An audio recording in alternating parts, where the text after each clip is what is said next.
It is tape number 850, March the 21st, 1988. There was a double slaying in California. Those of you on the East Coast might not have read about it, or overseas, of course you wouldn't. Millionaire motorsports promoter Mickey Thompson and his wife Trudy Thompson were ambushed and shot to death in the driveway of their hillside estate in Bradbury, California, 3 days after he told a friend he had received several death threats and feared for his life.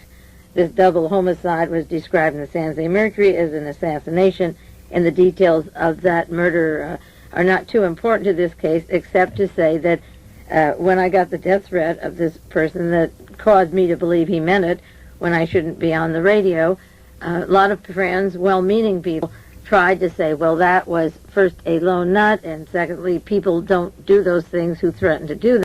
Of course, most of us know better than that. There are a lot of people that threaten to kill and do kill, haunt and kill, and I just bring it up because he was telling people that he was receiving death threats and was afraid for his life.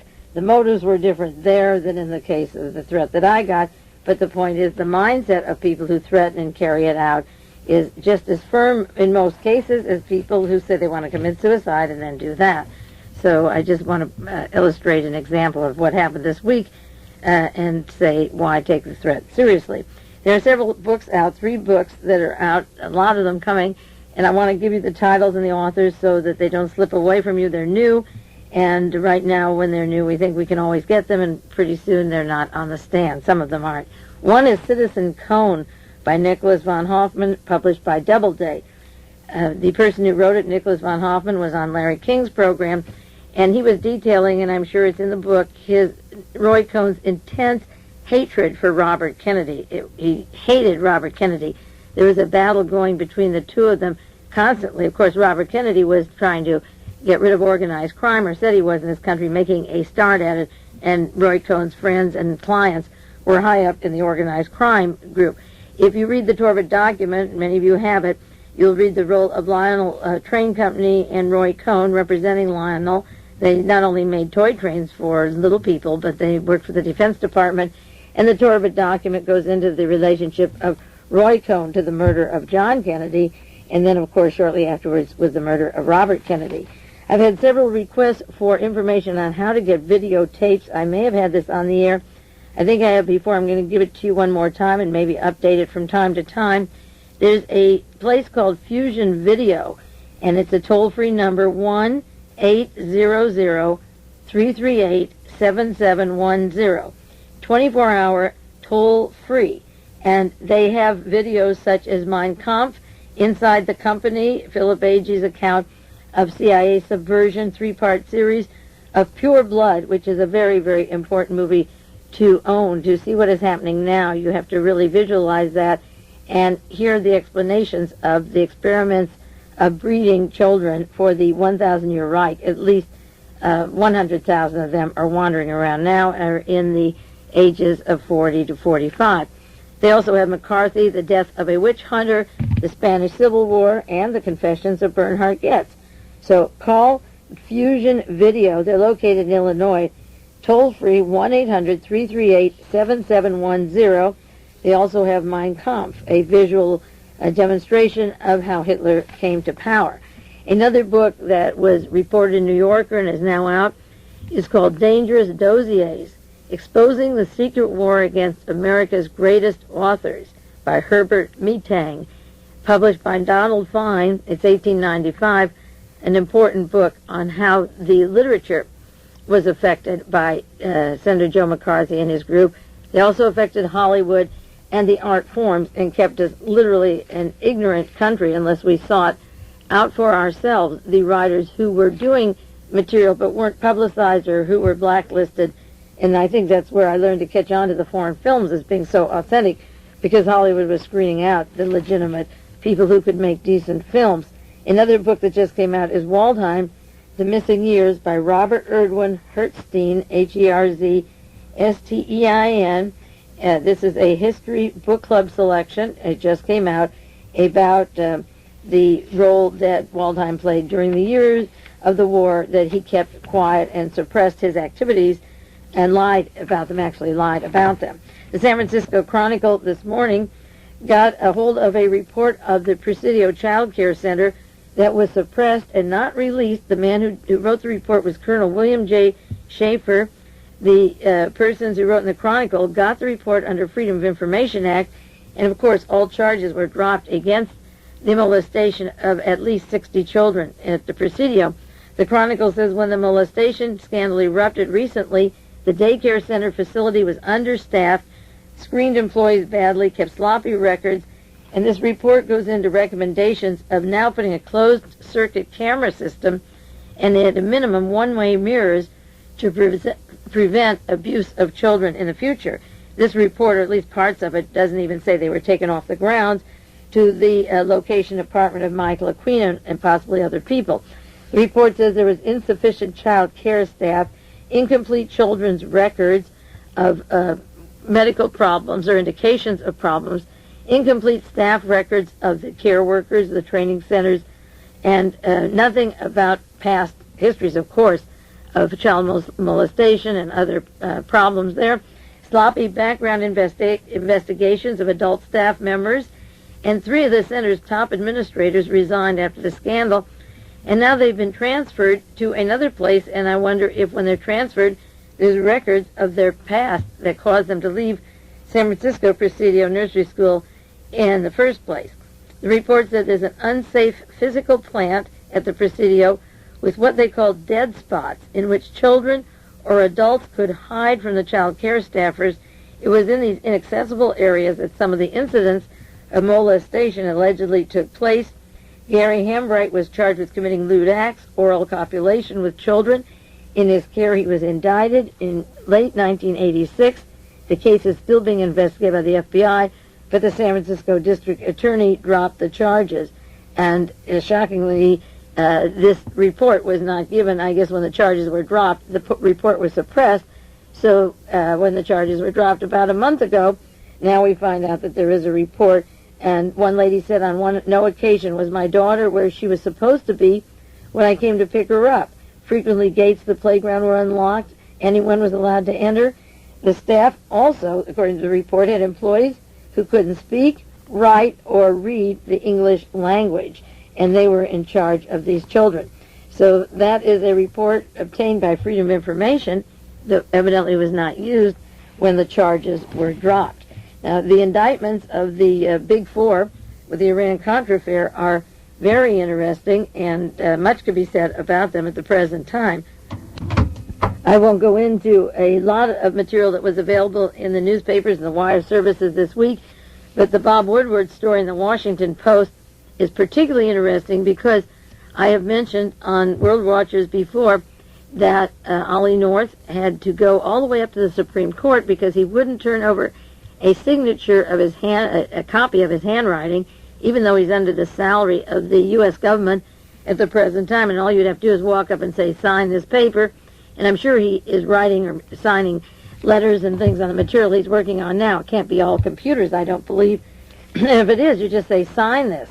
Well, I believe that the big scandal could possibly be that he was forging the name of the President of the United States. And this story kind of hints that that's the way it's going, and that would be a real shocker. This is about North's ransom courier who carried presidential authorization letter. As part of a secret 1986 plan to ransom hostages, Colonel North sent a private businessman who worked for H. Ross Perot with $100,000 in cash. And many of you heard that story this week. And he had a letter from the National Security Council for his bona fides. And in Montreal, the courier, who worked for Perot, handed the money over to a Canadian citizen of Armenian descent, and the purpose allegedly was to release Peter Kilbourne. Now, that $100,000 that was provided was a down payment for $1 million more, and 3 months later, Kilbourne was turned over to Libyan terrorists and killed in retaliation for the U.S. bombing. Now, the big story here is that new questions came up, Bob Woodward wrote, about the Iran-Contra investigation. And right from the beginning, what authority did North have to make these kind of clandestine operations? North repeatedly said he had expressed authority from his superiors and the president's national security advisors as he tried to implement Reagan's policy. And he mentioned when he said he was going to resign this week that he might have to call in the President of the United States. And the White House said that Reagan had no knowledge of efforts to ransom the hostages.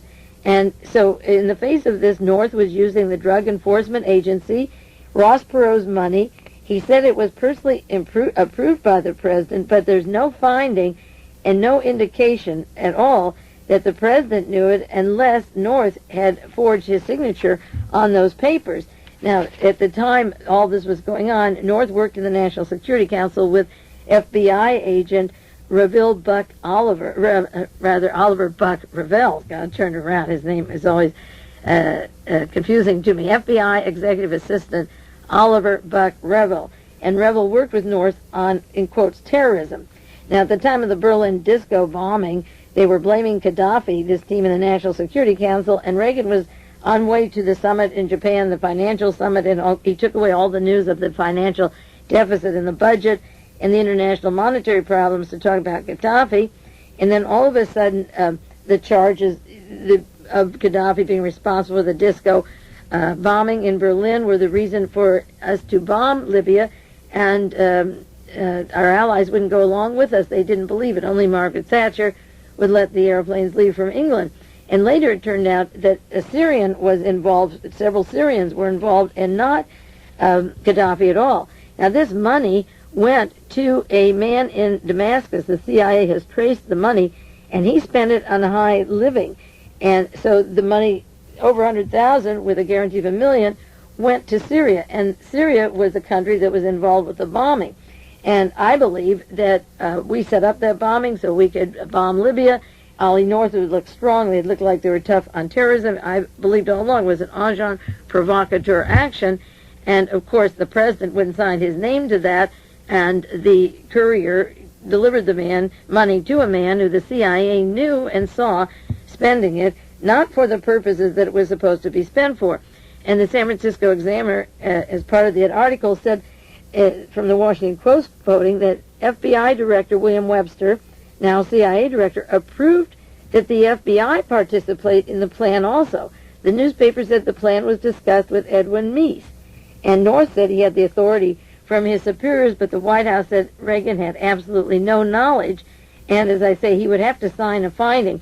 So it's very possible now that what North was doing was forging the president's signature onto something, but it was a covert operation, worse than covert, a agent provocateur operation that was excused to bomb Libya, which the president wanted to do, but setting it up by paying a Syrian, and that this money was not to get Kilburn. As soon as we bombed Libya, Mr. Kilburn was murdered. There was no reason for him to be murdered. He was turned over to people in the Middle East and murdered. So the money not only didn't save him, but it went to a Syrian that the CIA knew about, and the FBI director, who's our CIA director, was in on it, and that's probably why Mr. Webster, one of 1,000 reasons why he was promoted to be the CIA director. Another story out of the San Jose Mercury Wire Service this week that's interesting. Walsh is widening the probe of scandal. Now that he's indicted the Core Four, he's broadened his inquiry into other people. He's consulted Willard Zucker, the man that Arthur Lyman said he wanted to speak to and couldn't. Well, Arthur Lyman represents Robert Vesco as attorney, and so does Willard Zucker as his financier. So Lyman didn't really try very hard. But Zucker has assisted Lawrence Walsh with unraveling some of the money, and one of the people they're focusing now on is Thomas Clines, the retired CIA covert operation expert, and Albert Hakim. And, of course, Clines and Theodore Shackley were instrumental with the CIA in overthrowing Allende and having Pinochet into power, this fascist in power in Chile. They were involved with drug traffic and Phoenix program in Southeast Asia, and now the special prosecutor is going after Mr. Thomas Clines. The article from the Mercury, March 17th, said it is generally acknowledged that if the outgoing president were to forgive the indicted men before the election, there would be grave political consequences for the Republican Party and for George Bush. The risks are far less after the election. Now, there'll be all kinds of manipulation in an election year, but once Oliver North resigns from the military and said, I can't be in uniform while I subpoena and ask the highest, which would be Ronald Reagan. Once he named Ronald Reagan, the pardon would look like, I'm pardoning you so you won't have to go to trial and name me. So Reagan really gets between a rock and a hard place right now. And another article of interest this week was about Walsh's thorough, relentless pursuit is bearing real fruit, and it said he could ultimately reveal how a covert operation run by the White House ran afoul of the constitutional trust between the government and the government. And that is an area that, of course, I've worked on for years and said it isn't the CIA, it's the National Security Council and National Security Agency that run our country. It is a constitutional problem, a constitutional trust that has been broken for many, many years, actually since the National Security Council was formed. And then another article from the San Francisco Examiner that was interesting. When the case hits the court, it's an entirely different ballgame. And it said there will be no stalling, grandstanding, standing, flag waving that characterized the hearings before. In the trial, they have to answer serious questions. It will be right on the evidence that Oliver North will never be allowed to launch into meandering emotional speeches and lectures that converted him into a folk hero for the moment. And another large article in the Los Angeles Times. Unlike Watergate, legal case is unprecedented. And it said Tuesday's 23-count indictment poses a series of legal difficulties without precedent. The jury will have to grasp the details of a huge, complex, alleged conspiracy. They'll have to grapple with the fundamental issues of public policy, accountability, control, responsibility for actions of military officials and government bureaucrats. And this article goes on that Watergate was fairly conventional, and it was simple, breaking and entering and overlying the obstruction of justice. But this, in contrast, deals with abstruse issues, the fundamental question that the public has been asking and should have asked since the National Security Council was formed, when the scandal broke, whether the executive branch of the government has the right under U.S. law and Constitution to conduct covert foreign policy in defiance of Congress, to present deceptive accounts of their actions to Congress, to operate here and abroad only by the general authorization and not the specific of the President of the United States. And this article continues, within hours of the indictment, one defendant was making a statement, this is Ollie North, I've now been caught in a dispute between Congress and the President over the control of foreign policy. Does the President ever have to account to Congress what they are doing? Remember, we have a general in the national security as the chief advisor now, and the military has been running the NSC since World War II. Can they do anything they want? We elect the congressman, we elect the president. The president doesn't know what's going on half the time, and the NSC, a team of 20, 30, 40 military, make the decisions and lie to over 500 people sitting in the halls of Congress, lie in their press reports and news releases that they have daily, even lie to the president so he doesn't know what they're doing. This case has tremendous implications. And then this article is written by David Lauder, said the case squarely confronts a more central and political explosive issue. Whether North and Poindexter did was authorized by President Reagan. And that goes back into the handwriting. And if a signature was there and it wasn't the president, I don't think Ollie North is going to be a hero very long. And of course, this article goes into the diversion of money that the U.S. government, the case goes in, gave a certain amount, a budget for weapons. They were paid back. But in the diversion, the defendants deceitfully exploited for their own purpose and corrupted a United States government initiative.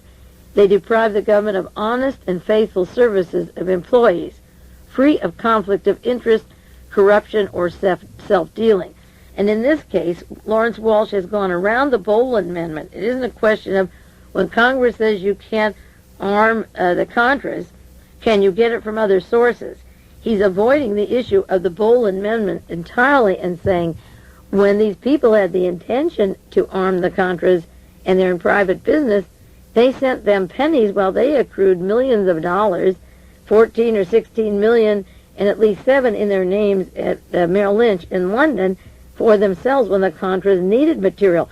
If there's accountability, and it goes through what Lawrence Walsh calls honest and faithful employees who are free from conflicts, such as Oliver North, whose indictment is named as receiving an offer for college education for his 4 children, or security for the family if you use the faithful services employees free from conflicts, corruption, and self-dealing.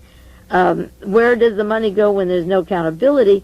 And the enterprise thought that they could use it as they saw fit, to buy land in Washington State, an ammunition factory, or making weapons in Utah, and going into private business with the profit and skirting the accountability. So this is going to be a very, very interesting case, and of course I'll be doing a lot more on it. The Wall Street Journal this morning has a story, "Only Jesse Jackson is making drugs a major issue." This is one that could dog George Bush during most of the election. And it goes into the fact that George Bush was in charge of the South Florida task force, which we know. And now the Wall Street Journal, that very conservative paper, has said, how could Bush, spearheading an anti-drug program, not know that Panama strongman General Manuel Antonio Noriega was suspected for years of being a drug trafficker while he's on the CIA payroll? And of course you have the double whammy, because Bush was the director of the CIA and worked with Noriega. The drugs were a common issue, and only Jesse Jackson is making the drugs an issue. And speaking of drugs, I have to update a program I did January the 11th, 2 months already, program 840, and it was about the Health Maintenance Organization. Miami Herald story December the 20th about Mr. Mike Riccari Jr., Miguel Riccari is his real name, Jr., who came to the United States and formed a company and had Jeb Bush, the son of the vice president, lobbying for this company to make the largest amount of Medicare payments of any company in the United States. And then they got involved with criminal indictments. And Lynn Nofziger, White House advisor, Reagan advisor, made $400,000 off the case. John Sears made $300,000 off the case. And Paula Hawkins was pushing for IMC's funding and growth out of her Health and Human Resources. She's now our ambassador to Ireland. And so I did a broadcast. If you don't have it, you really should get that one.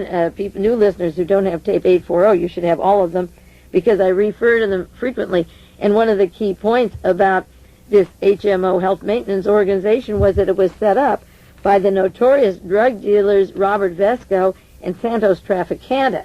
And Jeb Bush was a very important part of this operation that was founded and put together with money for Riccari from organized crime.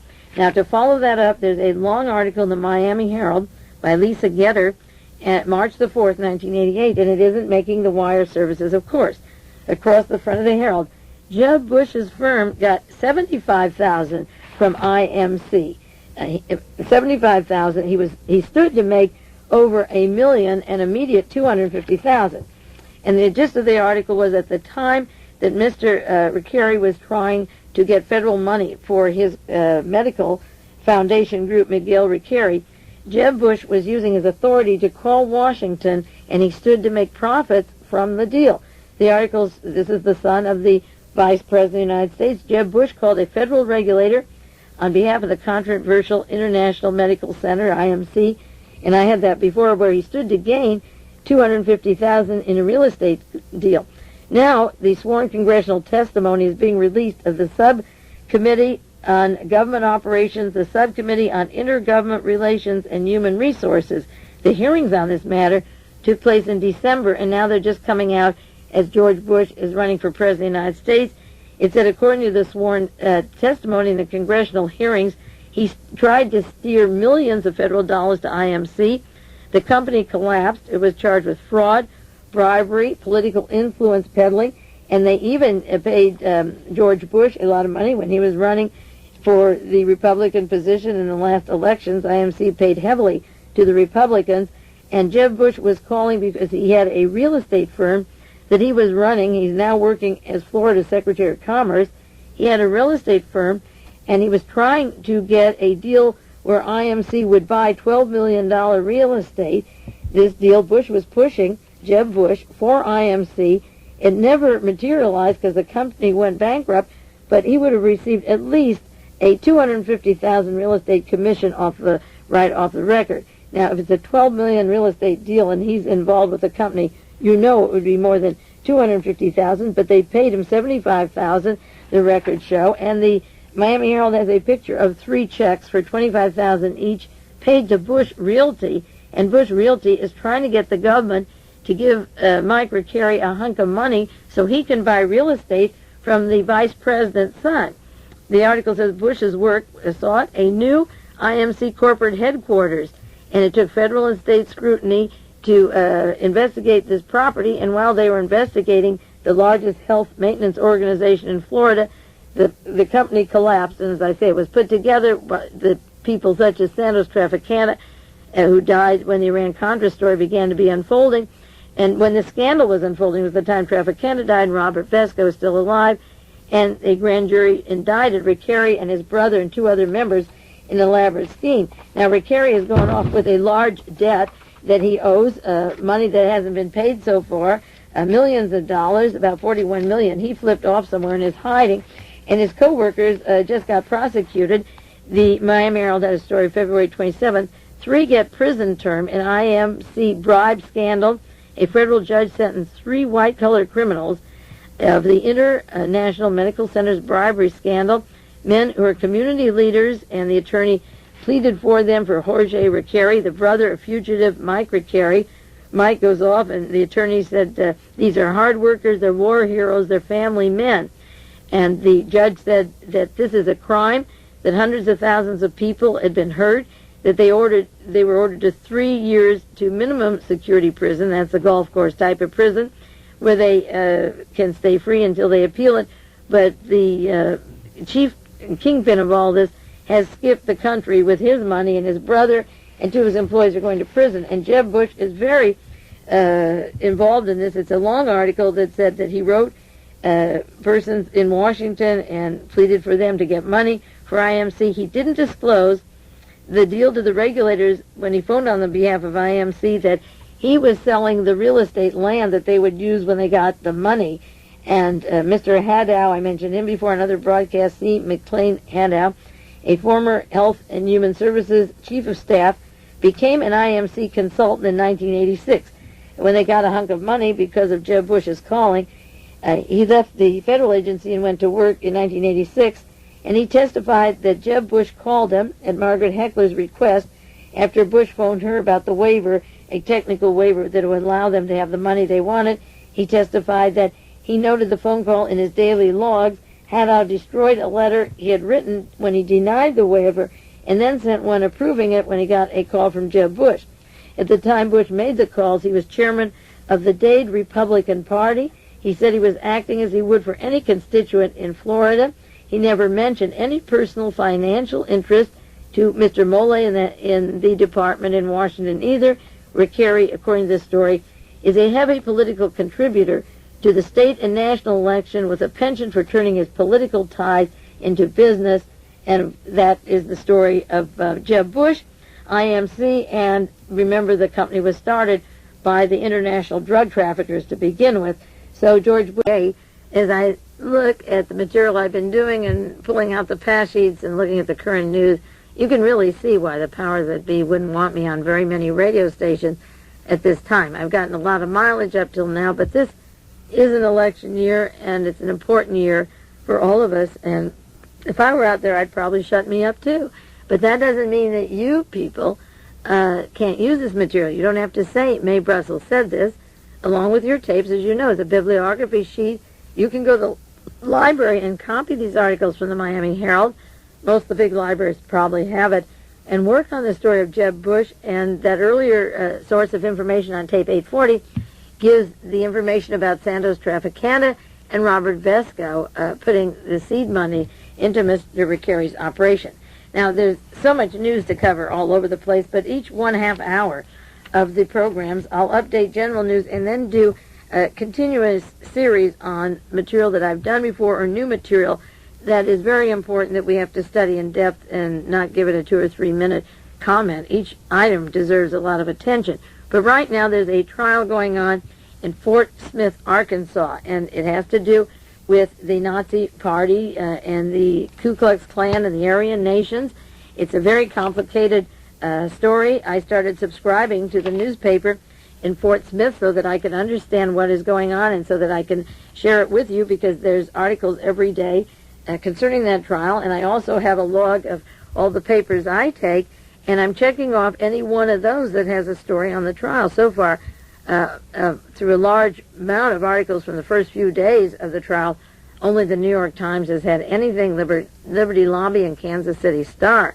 So if you're seeing any articles on the sedition trial, if they're large, if they're just 1 or 2 inches, forget it. But I mean a large, in-depth article, send it to me, and I'll share these with you.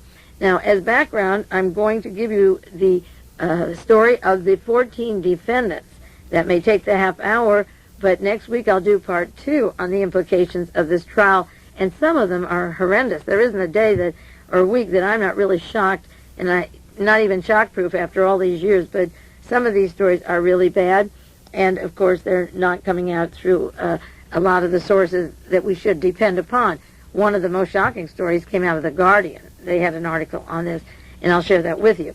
Now, the charges are seditious conspiracy to overthrow the government, and they also are charged with attempting to murder federal officials, and they not only plan to overthrow the government, they plan to kill a federal judge, and the only reason he wasn't killed, Judge Franklin Waters and FBI agent Jack Knox, was it was the day after Christmas. They thought that would be a good day to kill them, and there was a snowstorm, and the van that they were going to use had trouble, and it fouled up the attempt that day to kill them. They are charged with planning to poison the water. I've mentioned that before. That would kill 400,000. A plot to interrupt utility services, and there are a list of other charges that I'll get into, but I want to give you the 14 defendants and who they are, where they come from, and the implications. Now, the 3 biggies are Richard Gerndt Butler, Robert Miles, and Louis David Beam. And of course, when all of the activities were coming down with the Aryan nations, when Mr. Matthews was killed several years ago, I did a few broadcasts. But of these 3, Richard Butler of Idaho is considered the key player, described as the key player even in the Kansas City Times. And the 3 key ones, Butler, Miles, and Beam. And there are 14. So I'll run down in this order. Richard Butler, he just turned 70 years old, from Hayden Lake, Idaho. He was the head of the Church of Jesus Christ Christian, the Aryan nations. He created the order, think of Adolf Hitler and the order, because Butler, of course, was in military intelligence. I'll detail that in a little bit. He founded the Christian Identity Movement, and that's also called the Silent Brotherhood. So those are the affiliations of Richard Butler, who worked in Burbank on the YouTube program with the likes of Edwin Wilson and James McCord and E. Howard Hunt and Alan Dulles and so forth. Richard Butler, he's been charged with seditious conspiracy to overthrow the U.S. government. There was a meeting at his compound in 1983, summer of 83, with the plans to begin overthrowing the government. And the Church of Jesus Christ Christian was founded in 1978. He moved up to Hayden Lake because there were very few blacks, and that's where he wanted to do his work. He has an annual Nazi Christian Identity Ku Klux Klan meeting, and on his location were the weapons found that killed Alan Berg, the radio talk show host. And as I say, the meeting for overthrowing the government for polluting the water took place in 1983 on his property. Robert Miles, 63, has been charged with seditious conspiracy to overthrow the United States government. And Robert Miles has the Mountain Church. He was formerly head of the United States Ku Klux Klan, the whole total group, but he's now a minister, and he's in Michigan, Cohn, Michigan. He has a 70-acre farm east of Lansing, and it's a base for extensive travels. He has the mobility and travels around, and Richard Butler has the compound where they meet, and he reaches all the hate groups, and he attends meetings of planning to overthrow the government, and of course he was at Butler's at the time they're planning that. And his goal is that only whites should live at all. Whites only, that the United States homeland he wants to start in the Northeast would be a beginning. He's a self-described racist. Butler is a self-described Nazi with the swastika and the armbands and so forth. And this is the Klan group, and Butler is the military, actually the military connections. And then the third heavy of this team, charged with seditious conspiracy to overthrow the government, is Louis David Beam. And he was a former head of the Ku Klux Klan, the Knights of the Klan, and his headquarters are in Dallas, Texas. He's a Vietnam veteran. He hid away in Texas and Mexico when the indictments came down. He fought in the Vietnam War. He also fought the Vietnamese that came to Texas and Galveston that were doing the shrimping, doing the fishing there. And his expertise is setting up a racist computer network. He's a white supremacist. He says the United States is in the control of ZOG, Z-O-G, Zionist Occupation Government. And he attended the 1983 conference to overthrow the country. Now, the Kansas City Times has a story February 15th. Butler, as I said, is considered to be the key player by those on trial, and all those that are in prison on trial. And Butler and one other are the only two not in any jail while the trial is going on. He's the elder statesman, the elder gentleman. Now, visualize this. Butler worked in the Defense Department. He worked at Lockheed. He worked in Burbank with Thane Caesar, the man who shot Robert Kennedy from the back of the head, who I learned years ago was in the Nazi Party out in Riverside. He moved to Idaho, but he came from the Defense Department. One article described Butler as a one-time California engineer. That's the Kansas City Times. Had that story, California engineer. But the Houston Post describes Butler as being an aerospace engineer, which, of course, aerospace is Defense Department. One could be a private engineer, but aerospace is Defense Department. So depending upon what paper you read, and very few have articles, the Houston Post has identified him. Now, Butler from California, working with Thane Caesar, Lockheed, and so forth, going up to Idaho where they have their meetings annually and train in compounds for shooting and swastikas and so forth. Robert Miles from Michigan, that's the home territory of Henry Ford and General Motors, the two largest corporations, along with ITT, that was the third, that funded Adolf Hitler, that put Hitler into power, that published the anti-Semitic Elders of the Prodigal of Zion. Bishop Triffy of the Iron Guard went to Michigan. A lot of people, including Helene von Damme or Robert Vesco, John DeLorean, went through Detroit, Michigan. It seems to be a breeding ground, not coincidentally, and a lot of people come to this country, pick up a large hunk of money, and start their businesses that go through Detroit, Michigan. So Butler from California, working closely with the people who killed John Kennedy and Robert Kennedy, and Miles from Michigan, where this intense Nazism and funding and arming Nazis in Germany and this country is brewing all of the time. And the third is Ray Beam from Dallas, Texas. That's where persons were brought from Munich, Germany for the assassination of John Kennedy, the General Walker team, and of course in Berchtesgaden, where Adolf Hitler's home is, there's a General Walker Hotel, and a listener to the programs told me about his experiences when he was stationed in Germany. So the three kingpins of what looks like a bunch of kooky guys are Los Angeles, Michigan, and Dallas. And it's no coincidence that Butler, Miles, and Beam are charged with sedition because they act like they're independent, but they have tentacles to very powerful people. The fourth defendant is Richard Joseph Scutari. He's a New Yorker. He's in the order that was set up by Richard Butler. He also is part of the Covenant, Sword, and the Arm of the Lord, the CSA. He's been charged with sedition, conspiracy, transporting stolen money when they did a robbery at Ukiah and picked up over $3 million for their weapons. He operates out of New York and San Antonio.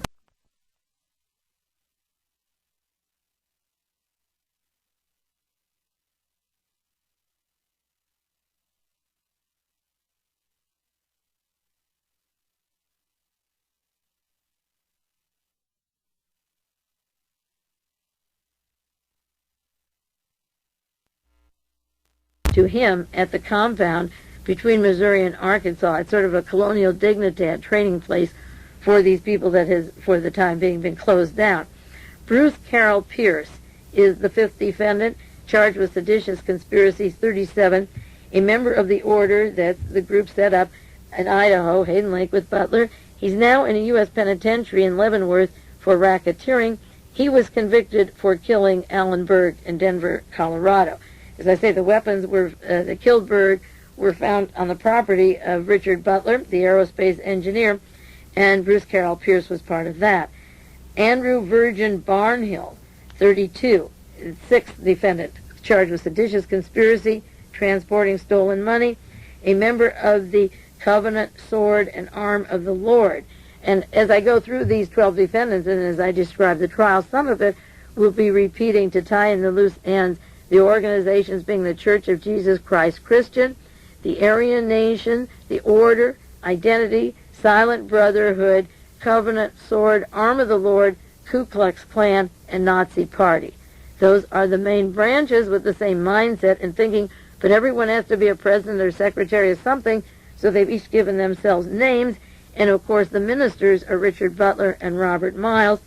Mr. Barnhill is now in federal prison on charges in Florida for racketeering. The question may be asked, well, if they're already in prison for one thing, why this? But this is the seditious plan, treason to overthrow the United States government. Artie McBrearty, M-C-B-R-E-A-R-T-Y, 60.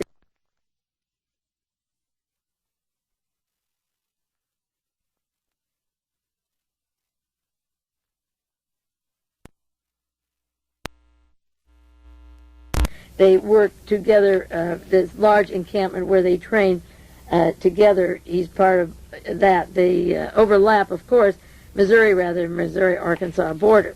And he's in federal prison in El Reno, Oklahoma, on racketeering.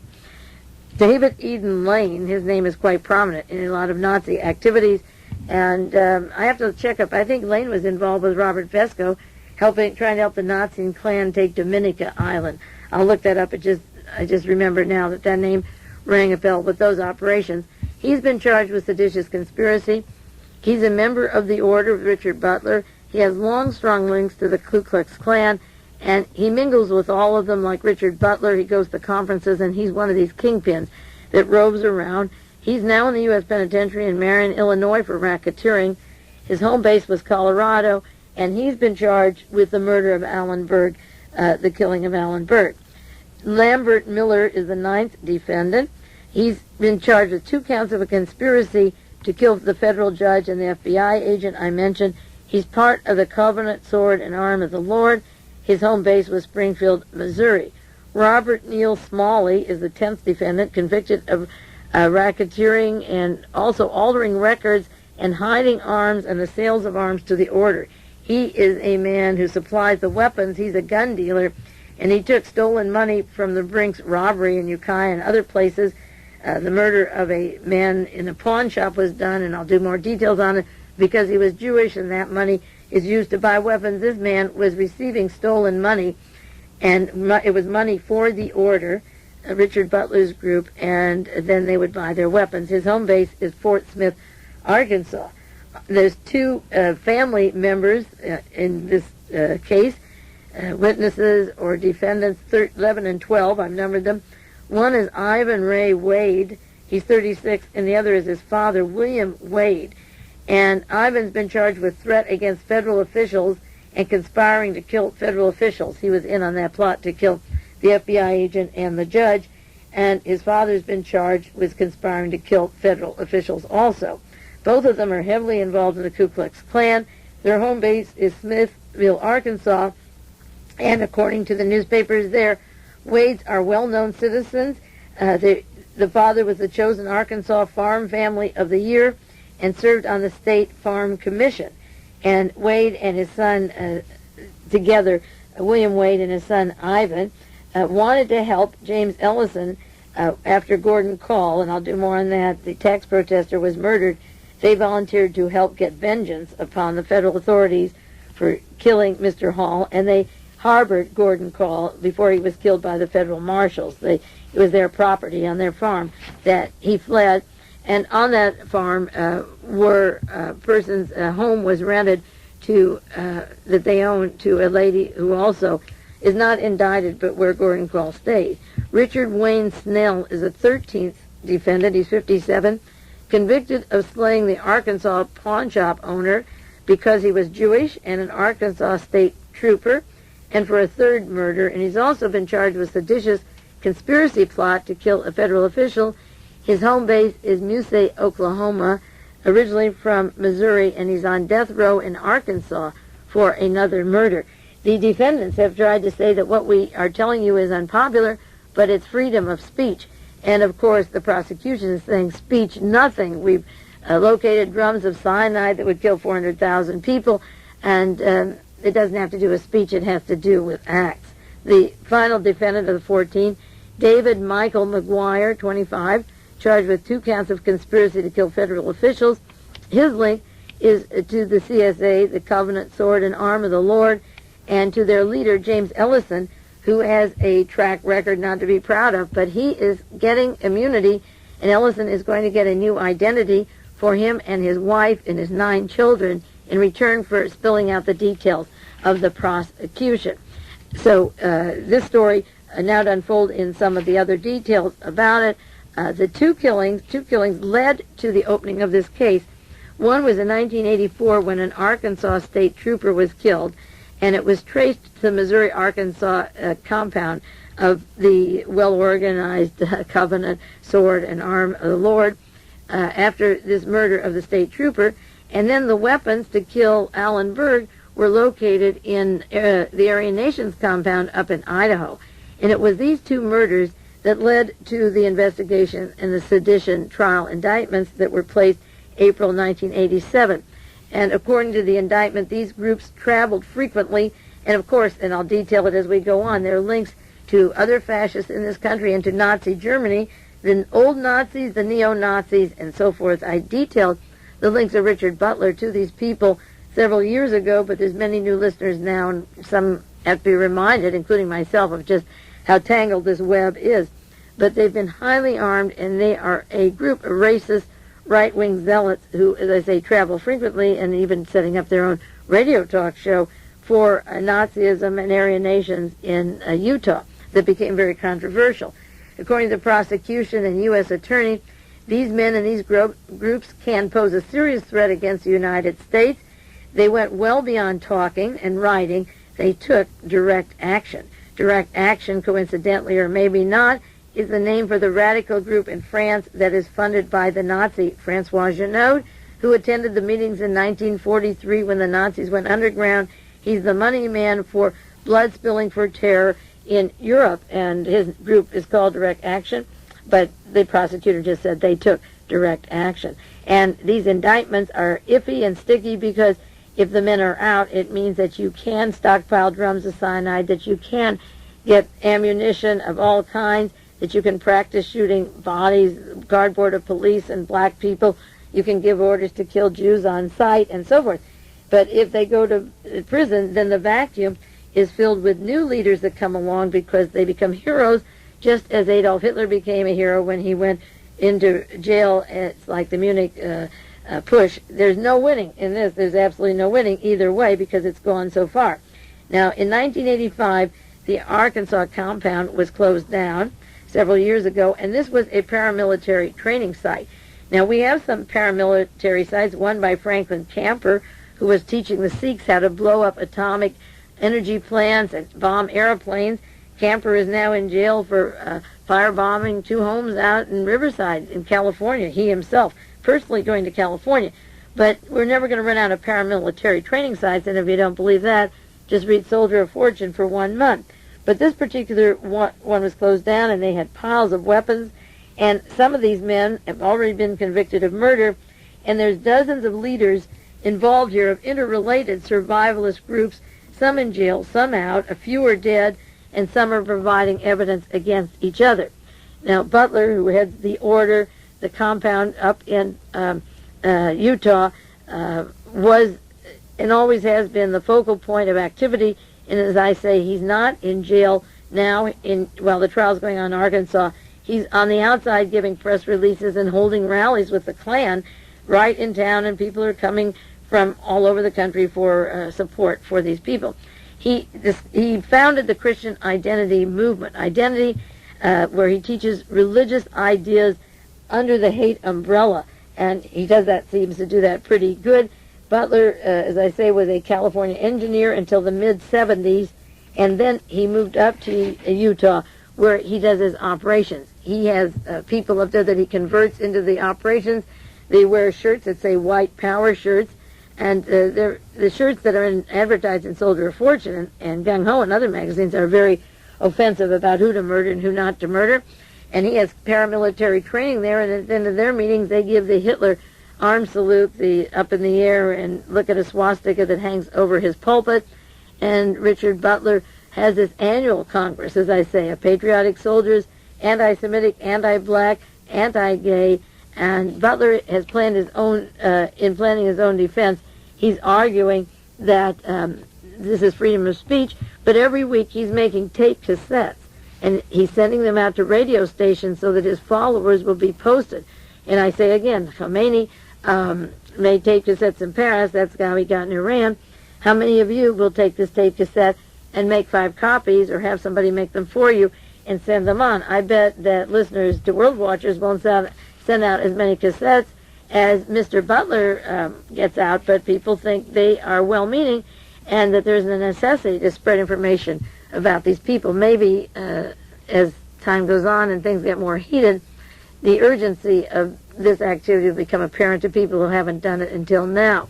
Now, one of the people close to these operations is Tom Metzger, a prominent Nazi in California who has links to Manfred Roeder and the German Nazis. He's founder of the White American Resistance War Group, and he's close to a hunk of these 14 defendants, if not all of them. He was involved with his son to form the Skinheads. The Skinheads came from Dallas to Arkansas to demonstrate in support with Richard Butler. And the Skinheads, just recently, the San Francisco Examiner had a story, April the 20th, Skinheads and 5 white supremacists attacked a woman, drew a swastika on her wall with her own blood, and victims identifying the Skinheads with a lot of this activity. And of course, there's that very quiet case going on in New York with a girl who said that the swastikas were put on her and that she was multiply raped. There's a lot of questions about that case, so I'm not going into that now.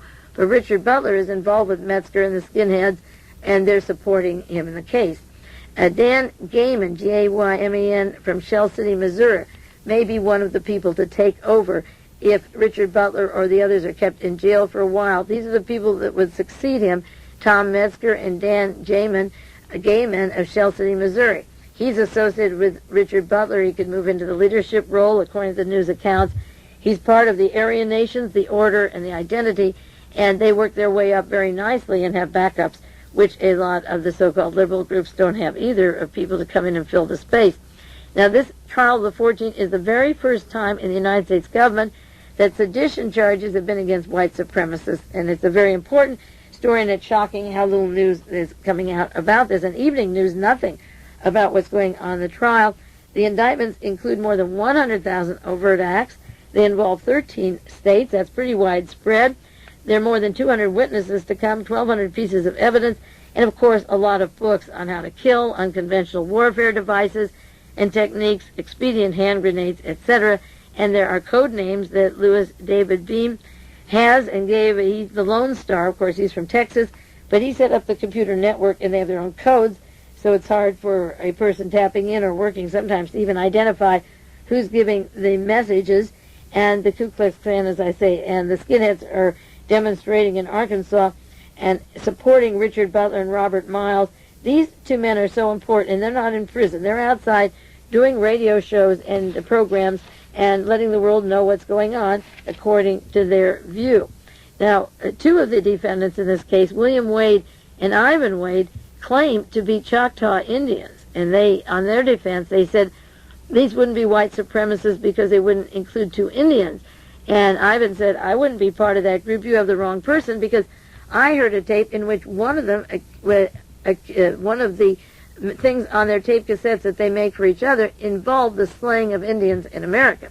So here are 2 Indians that are part of the operation, but that has about as much effect as Roy Cohn, a Jew, even looking for Nazis, and he worked closely with the Nazis and Nazi war criminals. So whether or not the Wades are Indians or not, they're trying to say I'm innocent because I wouldn't be part of a group who were white supremacists and we're Indians, and besides that, they plan to kill Indians.